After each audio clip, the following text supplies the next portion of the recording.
Buenas noches, hermanos. Damos gracias al Señor por que nos permite continuar con el estudio de su palabra. Estamos hoy ya en el capítulo 13 del libro de Números. El lunes 5 hemos estudiado el capítulo 12. Es la historia de María y Aarón cuando murmuran contra Moisés. Hemos visto las consecuencias de lo que hicieron los hermanos de Moisés. Ahora vamos a ver el capítulo 13, que tiene por título los 12 exploradores de Canaán, ¿no? Esta es una porción que ha sido muy compartida, siempre estudiamos, siempre se predica acerca de estos pasajes bíblicos que tienen una connotación muy grande en el caminar de los creyentes, porque se trata de la opinión de dos grupos de personas, ¿no? Un grupo mayoritario y un grupo minoritario. Entonces, hoy llegamos a este capítulo, tiene 33 versículos, ¿no? Y este es un capítulo que habla acerca de un momento en el cual toma una decisión el pueblo de Dios que estaba en camino a la tierra prometida, y dice que estaban en Cádiz, ¿no? Dice, los hijos de Israel están ahora en Cádiz Barnea. Este es el lugar de decisión para ellos. Este es el lugar donde volvieron atrás. Lo constituyó una violación seria del pacto. La historia que se explicará ahora es real, ¿no? Está escrita en la Biblia. Todos sabemos que la palabra de Dios no esconde absolutamente nada. Está escrito lo bueno, lo malo y lo feo, para que nosotros podamos entender que Dios no ha hecho nada en lo posible de ocultar, para que nosotros veamos que Él es el mismo ayer, hoy y siempre, y también la naturaleza de nosotros es del hombre, es igual, porque el problema del hombre no está en la época, en la era, sino está en el corazón. Esta historia ocurrió mucho antes de la era cristiana, allá por más o menos 1250 antes de Cristo. Está ubicada esta historia en el libro de Números y también en el libro de Josué. Y esta historia de los dos exploradores de Canaán involucra al capítulo 13, el que vamos a ver, y también el capítulo 14. El capítulo 13 describe la misión de los dos espías en la tierra de Canaán, su regreso y su informe. Entonces vamos a entrar a ver el detalle de este capítulo. Vamos a empezar leyendo los versículos del 1 al 3 del libro de Números en el capítulo 13. Y dice la palabra: Y Jehová habló a Moisés diciendo, envía a tus hombres que reconozcan la tierra de Canaán, la cual yo doy a los hijos de Israel. De cada tribu de sus padres enviaréis un varón, cada uno príncipe entre ellos. Y Moisés los envió desde el desierto de Parán, conforme a la palabra de Jehová. Y todos aquellos varones eran príncipes de los hijos de Israel. Acá, como vamos a ver en este pasaje, se repite dos veces la palabra príncipe, o sea, eran prácticamente los varones elegidos que representaban a cada tribu de los 12. También, en forma paralela, en el libro de Deuteronomio, en el capítulo 1, versículos 21 al 22, también se habla de esta misma historia, pero en este contexto. Dice, mira, Jehová tu Dios te ha entregado la tierra, sube y toma posesión de ella, como Jehová el Dios de tus padres te ha dicho, no temas ni desmayes, pero os acercasteis todos a decirme, enviemos hombres delante de nosotros que reconozcan la tierra y a su regreso nos traigan razón del camino por donde hemos de subir y de las ciudades a donde hemos de llegar. Como aparentemente Estas dos versiones se contradicen, pero en realidad se complementan. Moisés aclara que el envío de los exploradores fue el deseo del pueblo, no el mandamiento del Señor. Él permitió que se usara este plan para revelar al pueblo cómo eran en realidad sus corazones. Enviar gente para explorar la tierra implicaba que no creían en Dios. Si era la tierra prometida, no necesitaban de previa exploración, no creían, más aún, no querían. Triste es decirlo, pero nuestra naturaleza humana prefiere a veces andar por vista, no por fe. Una vez más, aprendemos que son los hombres quienes deciden su destino. Dios no hace sino ratificar la voluntad del pueblo. Son libres, pueden optar.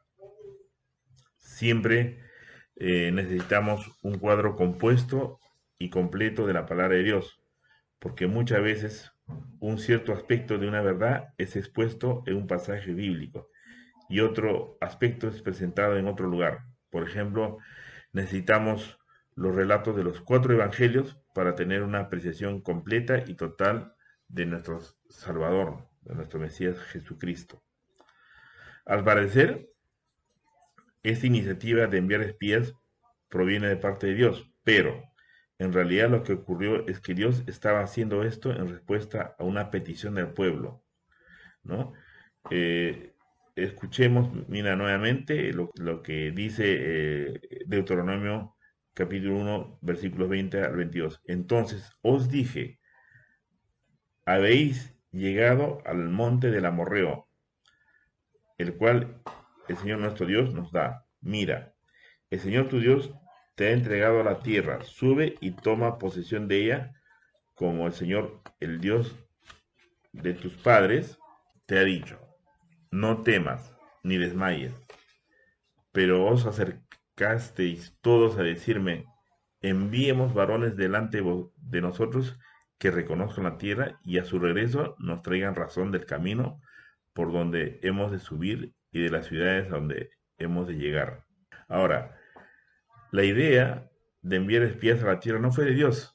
El envío de los espías denotó debilidad y temor por parte del pueblo. Había el temor de que quizá no serían capaces de conquistar la tierra. Había sido muy fácil que el pueblo se justificara diciendo que la prudencia aconsejaba la necesidad del envío de los espías. Pero el caso fue que era Dios quien les estaba guiando, de modo que esta solicitud demostraba más bien una falta de fe. No estaban confiando en Dios. Hermano, Dios sabía todo en cuanto a la tierra. Él no les había enviado a la tierra si supiera que no podrían apoderarse de ella. Cuando por fin entraron en la tierra, los gigantes todavía estaban allí, así como todos los mismos problemas. Sin embargo, conquistaron la tierra. ¿Qué mensaje importante es para nosotros hoy este mensaje? ¿Andamos realmente por la fe? Por supuesto que debemos adoptar precauciones, pero llega un momento en que es necesario encomendar nuestro camino al Señor, como dice el salmista, ¿no? En el Salmo 37:5 dice la palabra que encomienda al Señor, encomienda a Jehová o al Señor tu camino y confía en Él y Él hará. Usted y yo tenemos que llegar a un lugar y a un momento de nuestras vidas en que encomendemos los caminos de nuestra vida a Él, confiando completamente en Él. Los israelitas habían llegado a un momento de decisión en su vida. Lo que debía hacer era encomendar su camino a Él y confiar en Él completamente. Pero no lo hicieron. Decidieron enviar a los espías para averiguar lo que les esperaba más adelante. Tenemos pues aquí otro caso en el cual Dios cede a los deseos de su pueblo. Él les permite lograr lo que pedían. Sin embargo, recordemos lo que dijo el salmista en el Salmo 106, versículo 15.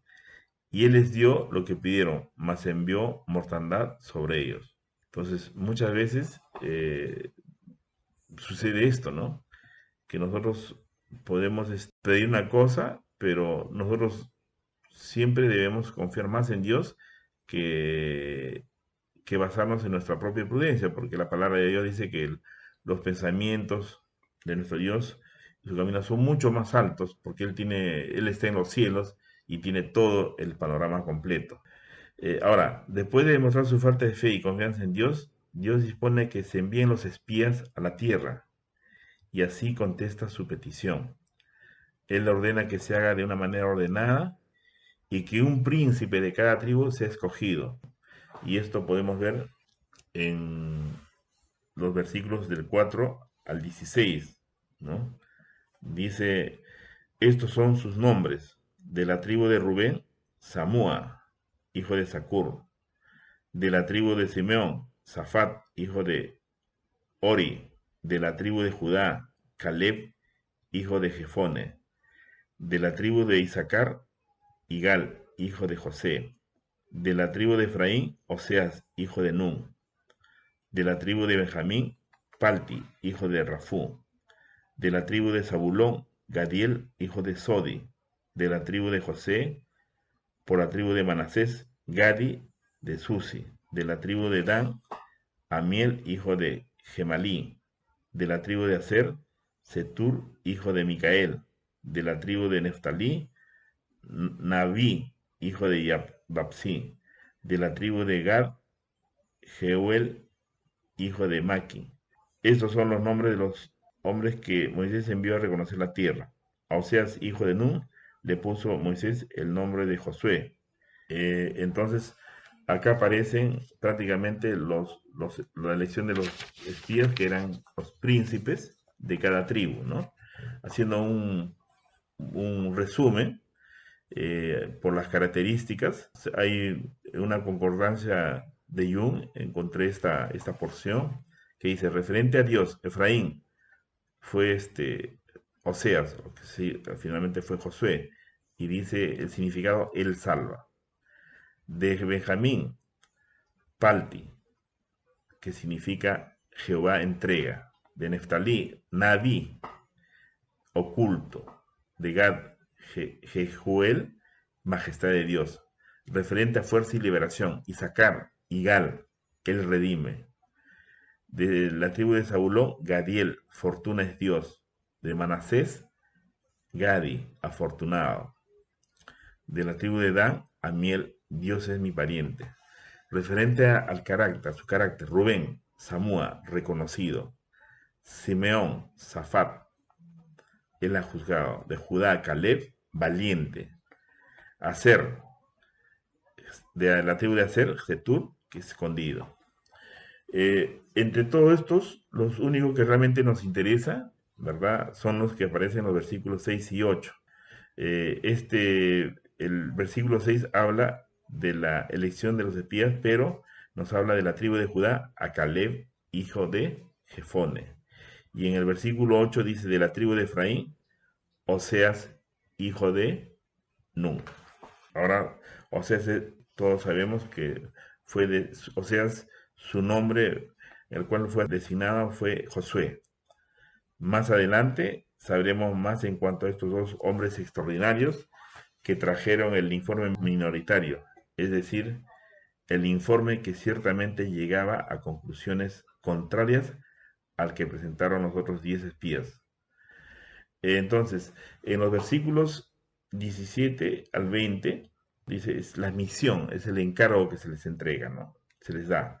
Dice, los envió pues Moisés a reconocer la tierra de Canaán, diciéndoles, subid de aquí al Negev y subid al monte, y observad la tierra como es, y el pueblo que la habita, si es fuerte o débil, si poco o numeroso, cómo es la tierra habitada, si es buena o mala, y cómo son las ciudades habitadas, si son campamentos o plazas fortificadas, y cómo es el terreno, si es fértil o estéril, si en él hay árboles o no, y esforzaos y tomad el fruto del país, y era el tiempo de las primeras uvas, ¿no? Acá, como podemos ver, hay un encargo específico con las instrucciones bien precisadas por Moisés a estos espías, estos príncipes de las 12 tribus de Israel. Ahora, Los espías están listos para entrar en la tierra, les ha sido encargada su misión y saben lo que deben hacer. Entonces en el versículo 21 dice, ellos subieron y reconocieron la tierra desde el desierto de Sin hasta Rehob, junto a la entrada de Hamat. Hamat quedaba al extremo norte de la tierra, así que los espías cumplieron su misión en forma admirable. La verdad es que bien pudieron haber escrito un libro y titularlo Dentro de Palestina o Dentro de la Tierra Prometida. Ahora, eran ya expertos en cuanto a la tierra. En los versículos siguientes, del 22 al 25, dice, ellos vieron a los hijos de Anac, los cuales eran gigantes. Miren lo que describe esta porción. Y subieron al Negev y vinieron hasta Hebrón. Y allí estaban Ahimán, Sesaí y Talmai, hijos de Anac. Hebrón fue edificada 7 años antes de Suán, Egipto, y llegaron hasta el arroyo de Escol, y de allí cortaron un sarmiento con un racimo de uvas, el cual trajeron 2 en un palo, y de las granadas y de los higos, y se llamó aquel lugar el Valle de Escol, por el racimo que cortaron de allí los hijos de Israel. Y volvieron de reconocer la tierra al fin de 40 días. Entonces, acá podemos ver que estos espías fueron enviados a reconocer las dos regiones de Canaán, el Negev que está en el sur y la región montañosa en el norte. Viajaron aproximadamente unos 400 kilómetros hasta la frontera norte, cubriendo la tierra de lo que se hablaba en la promesa de Dios. El hecho era de que era el tiempo de las primeras uvas, es decir, finales de julio. Indica que eran 2 meses después de haber salido del Sinaí. Por supuesto, no regresaron de la exploración, sino hasta mediados de septiembre. También el versículo 22 dice, visitaron Hebrón, donde estaban enterrados los patriarcas. Todos sabemos que en Génesis 23, del 17 al 20, así como en Génesis 49, del versículo 29 al 33, y en Génesis 50, versículos 13, prácticamente este era el lugar donde estaba lo que nosotros sabemos que Abraham había comprado esta tierra, este lugar, para que era el lugar de su sepultura, ¿no? Entonces ellos eran un recordatorio poderoso de la promesa de Dios. El número nos cuenta que Hebrón fue construida 7 años antes que Zoán, o sea, Tanis o Baris, la capital de Egipto, edificada en el año 1700 años antes de Cristo. Se menciona a Hebrón probablemente porque se convirtió en herencia de Caleb, como dice en el Josué 14, del versículo 6 al 15, que todos sabemos esta historia preciosa que Caleb le habla a Josué diciéndole que era el lugar que le habían prometido. Dice, se necesitaban 2 hombres para llevar un solo racimo de uvas. Por lo menos lo que hicieron fue cortar suficientes uvas suculentas, por cierto, y todos estos racimos fueron colgados de un palo, llevado entonces por 2 hombres. Los espías trajeron de vuelta muestras del fruto para demostrar lo maravilloso que era la tierra. Entonces acá podemos ver lo que me llamaba la atención, no sé si ustedes también, pero a mí poderosamente me llama la atención de que el propósito era traer una muestra de lo que había en esa tierra y se les ocurrió traer la vid, las uvas. Entonces acá podemos ver, vamos a hacer un pequeño paréntesis para ver por qué trajeron estos racimos de uvas, ¿no? Siempre, dice en el Antiguo Testamento,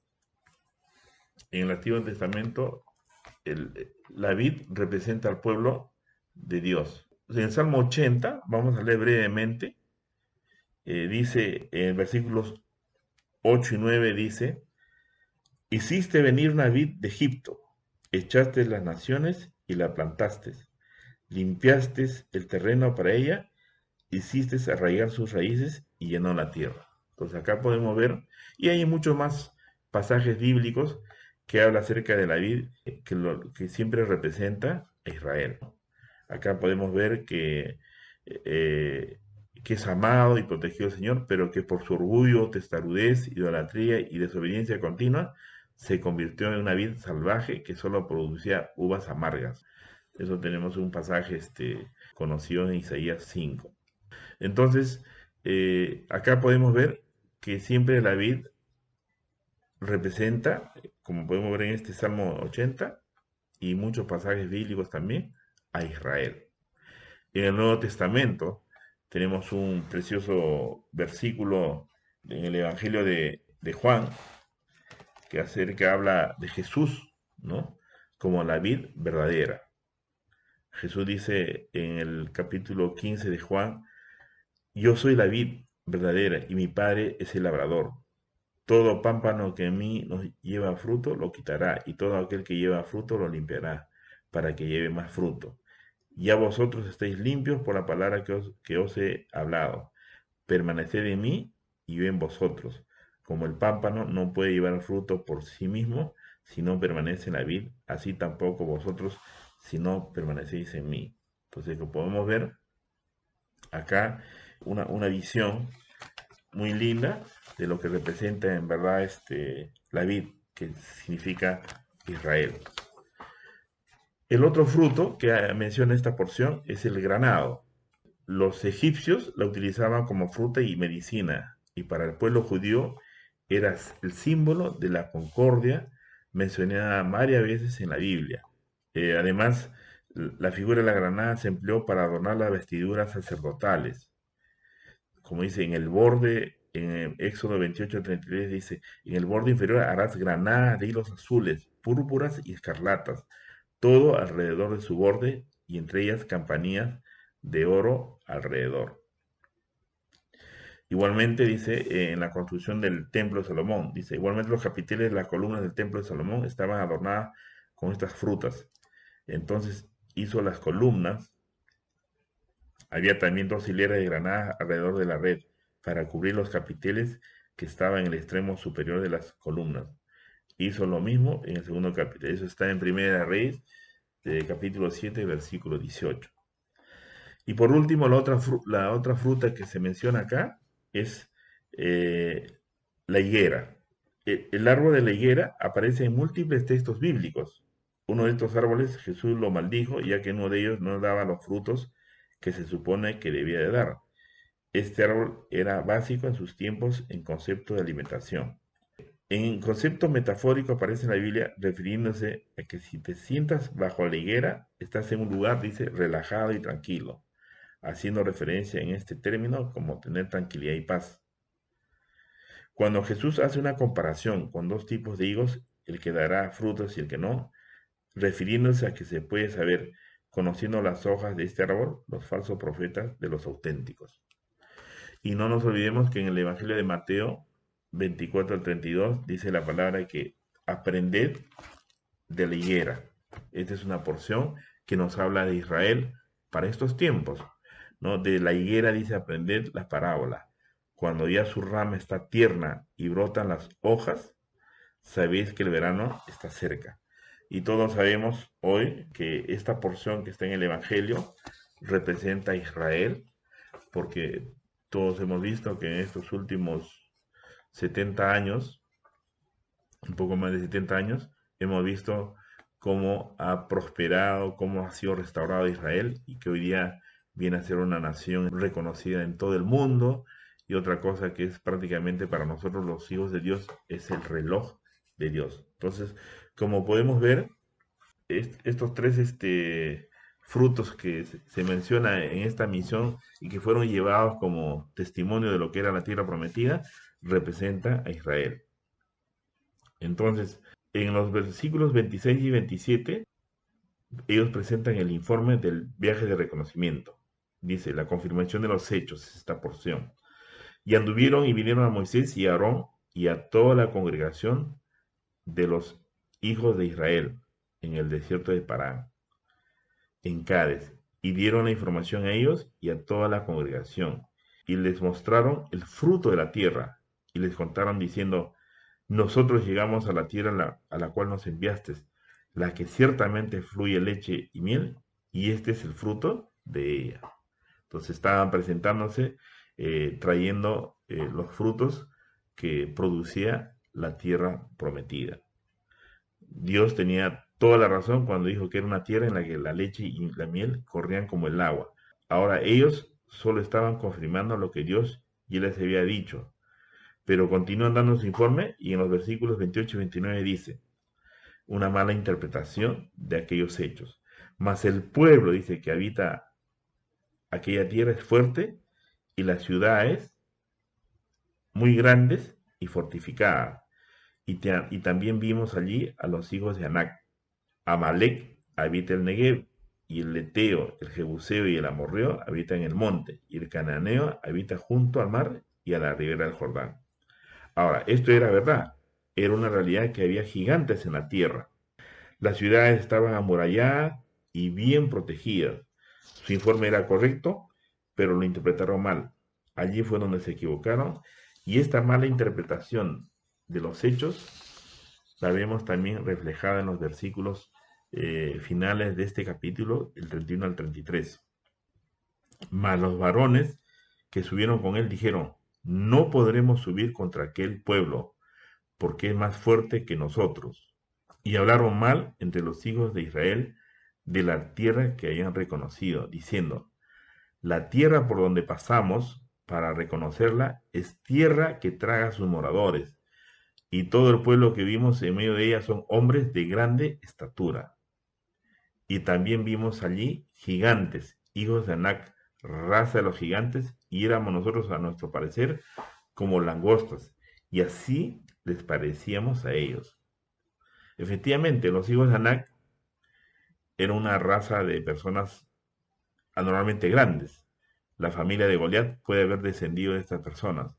En el libro de Segunda de Samuel tenemos ahí unos versículos que hablan acerca de ellos, ¿no? Vamos a leer brevemente Segunda de Samuel capítulo 21, versículos del 16 al 22. Dice, Isbinebenob, uno de los descendientes de los gigantes, cuya lanza pesaba 300 ciclos de bronce y que llevaba ceñida una espada nueva, trató de matar a David. Pero Abisai, hijo de Sarbia, llegó en su ayuda, hirió al filisteo y lo mató. Entonces los hombres de David juraron diciendo, nunca más de aquí en adelante saldrás con nosotros a la batalla, no sea que apagues la lámpara de Israel, ¿no? Y en el 18 dice, otra segunda guerra hubo después en Gob contra los filisteos. Entonces Sibecai, el Usafita, mató a Saf, quien era uno de los descendientes de los gigantes. Hubo otra guerra en Gob contra los filisteos, en la cual el Haná, hijo de Jare Oregui de Belén, mató a Goliat, el geteo, cuya lanza tenía el asta tan grande como el rodillo de un telar. Después dice, hubo otra guerra en Gat, donde había un hombre de gran estatura, el cual tenía 12 dedos en las manos y otros 12 en los pies, 24 en total, también el descendiente de los gigantes. Este desafió a Israel y lo mató Jonatán, hijo de Semea, hermano de David. Estos cuatro eran descendientes de los gigantes de Gat, los cuales cayeron por mano de David y por mano de sus siervos. Entonces, como podemos ver, esto sí era real.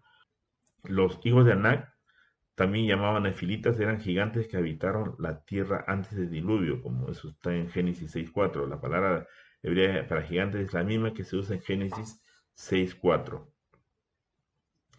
Como probablemente desaparecieron con el diluvio, no se ofrece noticias sobre los antepasados de Anac. Entonces acá podemos ver que el informe de los exploradores fue en cierta medida objetivo, sin embargo los hombres no pudieron sino inyectarle su propio pesimismo. El informe que presentaron era triste: mal país, malos habitantes, malas tierras, ciudades amuralladas, gigantes, en fin, ni conviene ni se puede conquistarlo. Cuando nosotros tenemos miedo y se ha perdido la fe, no es verdad que las circunstancias, las dificultades y los problemas se ven muy exagerados, magnificados. Ante nuestros ojos aparecen como una dimensión mucho mayor que la que realmente tiene. En aquella tierra había gigantes, pero aquellos hombres les recordaba aún más grandes de lo que realmente eran. Les parecía más grandes a causa del miedo que les tenían. Qué contraste interesante sobre este reporte que se nos da aquí. Gigantes y langostas. Ahora sabe usted lo que estos 10 espías omitieron. Se los olvidó incluir a Dios.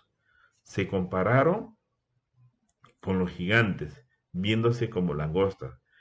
Esa es la manera en que se vieron, pero se les olvidó completamente tener en cuenta a Dios. Si solamente se hubiesen acordado de Dios, qué diferente habría sido su historia. Pero, pero vamos a retroceder porque lo hice así deliberadamente. Vamos a ver el versículo 30 que representa el informe minoritario y es la correcta interpretación de los hechos.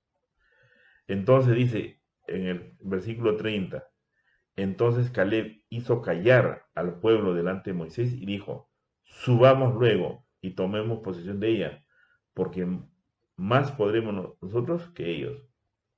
Acá podemos ver una declaración valerosa, llena del Espíritu Santo, que solamente da el Señor a sus hijos que en Él confían, ¿no? Dice, según lo que dijo Caleb, pero los otros trataron de refutarlo. Solo José estuvo de acuerdo con Caleb. Así pues, tenemos el cuadro completo.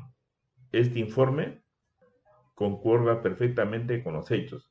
Había dos diferentes apreciaciones u opiniones en cuanto a la interpretación de estos hechos. Según este informe de la minoría, sería posible entrar y apoderarse de la tierra, pero de acuerdo con el informe de la mayoría, no era posible tomar posesión de la tierra. Ahora, el pueblo creyó el informe de la mayoría.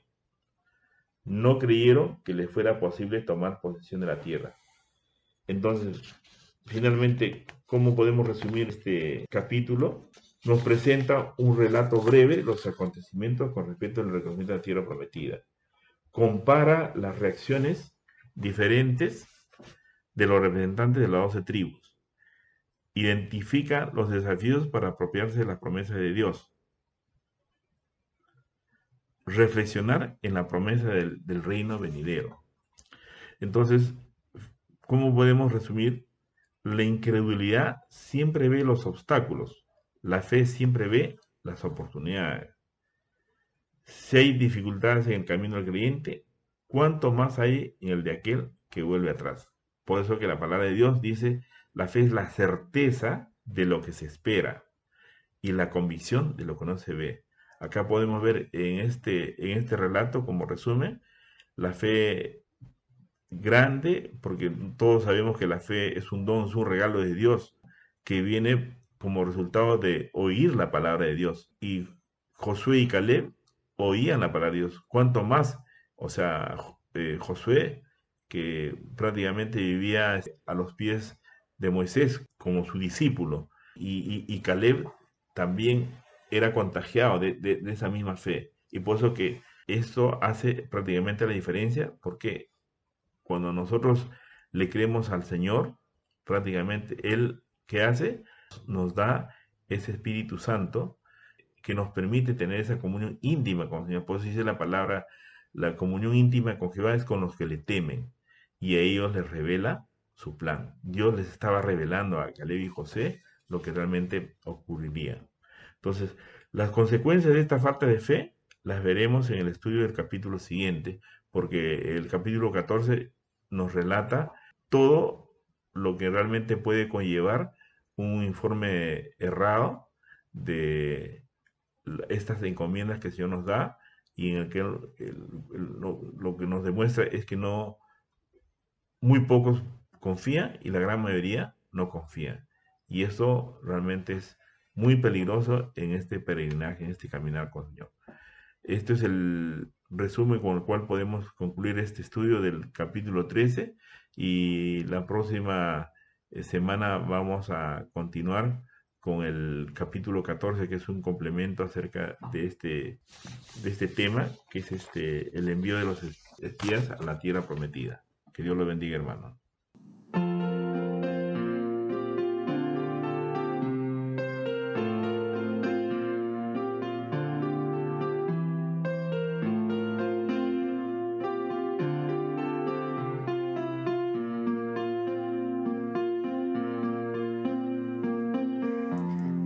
Enséñame tu camino, Señor, y andaré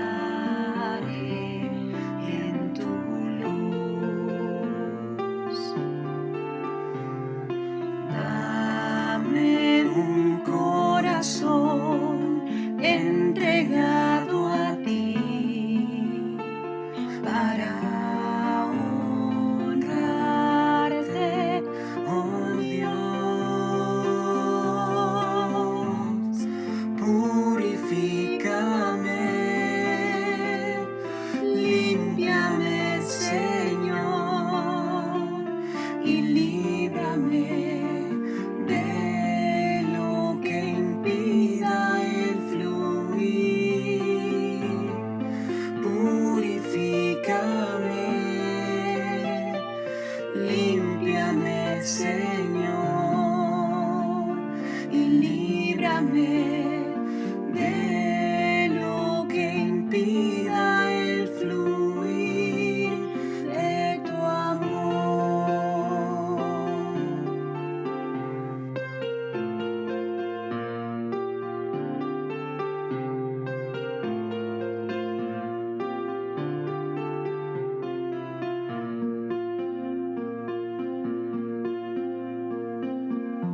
Enséñame tu camino, Señor, y andaré en tu luz. Dame un corazón entregado a ti para honrarte, oh Dios. Purifícame, límpiame,